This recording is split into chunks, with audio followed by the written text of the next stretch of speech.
Mythic 7, and today we're going to be doing a sword tier list. Now we're going to go ahead and start off with the most common swords in the game and work our way up. So, Barbaric Axe. These are, I'm going to be real useless. The first tier list, by the way, is for PvE. So, NPCs, basically. Every single common sword is basically useless, I'm not going to lie. And then if we come to the uncommon swords, Tashi Blade, honestly, is not that bad. I mean, like, it's not, like, crazy or anything, but it's not that bad. Pull does okay damage. Like, these are all just pretty mid. Anubis Axe isn't that bad. I don't really care for Triple Katana, I'm gonna be real. But it probably does more damage. Okay, we'll put it in C. Now for the rare swords, Big Mom's sword actually ain't that bad. But it ain't that great. Soul Cane, it does have a nice stun on it, but in terms of DPS... Oh, wait, that's an epic. I just realized. Hold up. Demon Trident. I think it's actually worse than Big Mom's sword. This sword's pretty weak, but it does have a CC. Koru V1 is pretty trash. Sunken Blade is awful, actually. Adventure Knife is probably one of the better ones in the rare. It kind of looks like I'm going up. Hold on a second.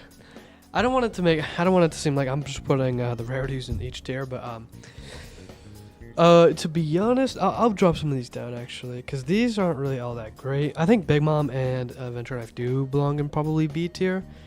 And then time for the epic sword. So this is where things get interesting. Phoenix Blade, S tier easily. Now I tested it this update, and it is the highest DPS sword in the game currently. So it's back on top, best sword in the game. North Sur is only good if you have like a stun. For example, if you have the Doe stun, North Sur can put out a lot of damage. If it's a bigger target, it can put out a lot of damage. If you have Quake stun, it can put out a lot of damage. So it's situational, but this sword is actually pretty good. Cookie Sword's just weak on damage. It's B. Metal Trident, easy B.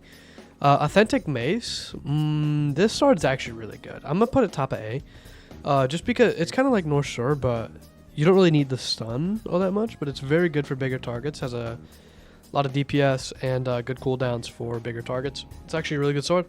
Ancient Sword is pretty trash, I'm gonna be real. Soul Cane has a nice CC, but okay damage. Hell Sword isn't, it's a good sword actually. It's a really well-rounded sword and good for beginners. Sterling Blossom does have a stun, but it's not that great anymore. It got a huge nerf a while ago.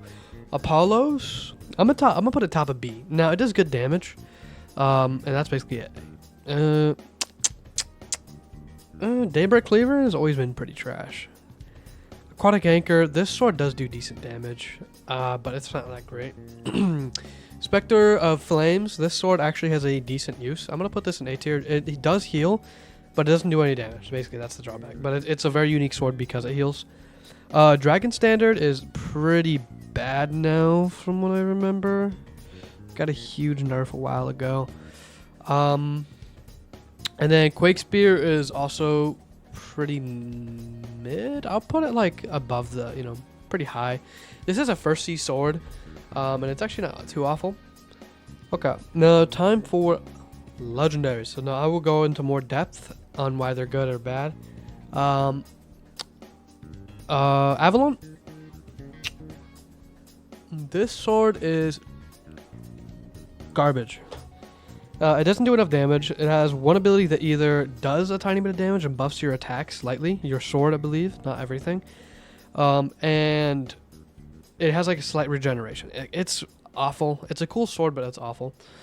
Abyssal Crabaxe is pretty mid, but I'd say it's like probably near top of B. It's not great. Riptide Slayer is an S tier. Riptide Slayer does a ton of damage with really good cooldowns, and also has like good range. It's a good sword. It's a really good sword. Easy S tier. Dawnbreaker is one of the new swords that they added actually. Is really good. It's not better than Phoenix Blade, but it is better than Riptide Slayer slightly. Now if you're using OP V2, I'd say Koru is easy A. Because it does hit the entire room. It has really good AoE and okay damage. But it just has a ton of AoE, which makes it pretty good. ATK is not that great for damage, but it's okay. I'll put it A. Ethereal, it's decent. I'm gonna put it like top of B. It's just like a decent sword, like well-rounded. I think it's good for beginners. Saber is decent still. It does good damage. I'd put it A. I'd put it like lower A probably. Now there's 2 ATKs on here. I'm just gonna move that one to the back because we already have ATK. Every sword on here, by the way, as you see, is V2. Now for Hunter Blade, we'll do Hunter Blade. Hunter Blade's decent. It does okay damage, and it also stuns really well with like good cooldown. So I'm gonna put it like near bottom A. Muramasa actually got a revamp in terms of its damage. It's actually not that bad now, but it's still like not great. So you know what? We're gonna put all of Odin's swords basically right next to each other. Same tier, not far off. I'd say Muramasa's still worse than House Sword though. Actually, I'd say it's worse than a few of these swords, but it is a lot better now. Longavius, top of B. It's not, it's not that bad. Like it's got like decent cooldowns and decent damage. It's like a well-rounded sword, I'd say. Acroscythe does have lifesteal, but the damage on it isn't that great. So we're gonna go ahead and put it B tier.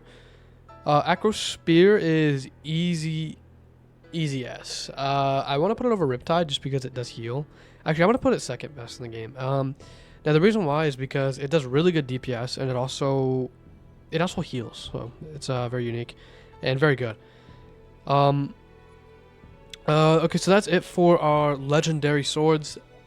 And then let's get on to our mythics. Blood Moon Twins is good. I'm gonna put it S tier. No, I'm gonna put it top A. It's not S tier quite. Top A because it still does really good damage and it has good cooldowns too. Nightblade is S tier for only Sea Beast. If it's not a Sea Beast or like a big hitbox, then that's not great. But it is easily the best in the game for bigger targets. So Nightblade is gonna go in S tier. And then Draken Fangs is it's a good sword. I'd put it near bottom A, to be honest. Okay, now time for the limiteds. Bone Scythe did get a lot of nerfs in terms of cooldowns and damage, but it's low-key still pretty solid. It does good damage still, so it's gonna go A tier. Xmas Blade, I haven't tested this sword since the last update, so I'm not sure if it got a buff or nerf, but if it's the exact same, it's gonna go ahead and go in probably just B tier. Like it does okay damage. Yeah, it's not that great. Sweet Longs is pretty trash, I'm gonna be real. Pumpkin Smasher, also B tier. By the way, so how it works is the S tier is meta, A is above average, B is probably average, and then anything under that is pretty trash, I would say, away from this. So like I said, Phoenix Blade, highest DPS in the game. Acro Spear has really good DPS heals. Dawnbreaker's insane DPS, especially the first ability. The first ability is broken. Riptide Slayer, really good DPS all the way around. Also, it just kicked me out. Oh, okay. I'm gonna go back. Man, it just kicked me out my dang tier list. What the heck is this? Okay, luckily it's saved, but I don't know why it kicked me out. Wait, are we missing a sword in S tier? Yeah, we're missing Dawnbreaker. That's why. Dawnbreaker is not an S tier. Hold on a second. Also, as of this recording, it just hit 12 a.m., which means it is my birthday. That's Sigma. Okay, Dawnbreakers, S tier. Yeah, S tier, easy S tier. Okay, so this is now PvP. I'm gonna be real. There's gonna probably be a lot of swords in D tier. So, just get ready for that. Actually, Anubis Axe, I heard got a nerf, but it probably still is decent, if I had to imagine, unless they completely nerfed it into the ground. This is a conservative estimate, by the way. If it used to be like pretty solid because it just strip dodges a lot. So I'm just gonna go ahead and put it in C tier. If it still does like good dodge stripping, then it's not that bad. Big Mom is pretty mid. Coral V1. I mean, most of these are mid, man. Like, most of these are pretty buns. You know what I mean? Yeah, this sword's actually useless. What am I talking about? Daybreaker, useless, useless, useless. Pretty bad on the sword on the floor. Actually, Quick Spear ain't that bad. It has combo potential, actually. I want to put it in A tier. Apollos. Pretty mid. It has one ability that could work, I guess. Actually, I'm gonna drop it down. Soul Cane. Soul Cane has decent potential on certain stuff. Cookie Sword could be used. Hell Sword, you know, actually, Hell Sword, A tier. It doesn't have any movement, unfortunately, but it does trip dodges, and it's full AoE. It's a pretty good sword. Ancient Sword is useless. Phoenix Blade, really bad for PvP. Is there any more epic swords? Okay. So now that all these are out of the way, here's for the real meta stuff. Alright.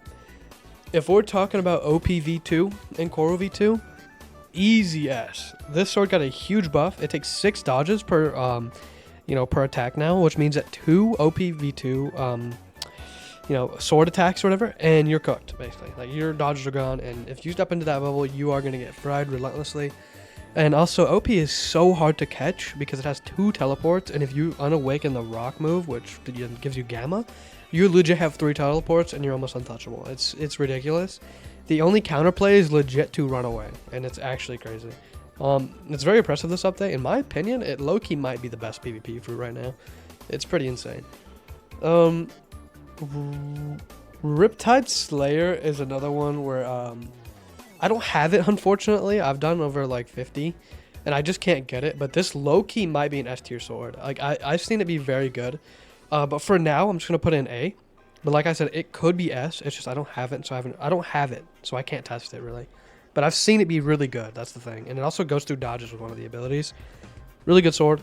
Abyssal Crab Axe. Unfortunately, this sword actually had so much potential, but unfortunately, with the second move, I believe it is, if you grab somebody with it, they could turn their dodges on and get out of your combo pretty much. So it's actually kind of trash. But if you're close to the floor, it does work. If they manage to fix it, it'd probably, I could see it going in S, not gonna lie. It seems actually like a good sword.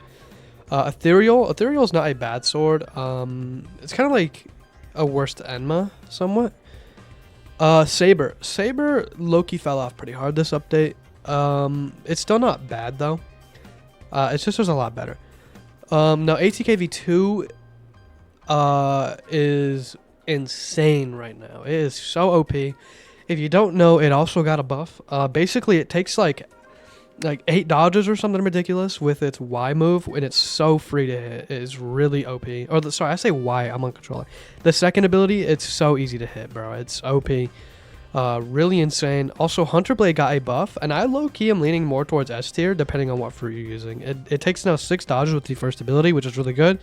And then the second ability goes through dodges. It also has really good cooldowns, decent damage. It low-key, I think it's back in S. I'm not gonna lie. Also, if you just heard magma in the background, it's because I'm sitting in a King Legacy game waiting for a dragon to spawn. Anyways, Muramasa, useless.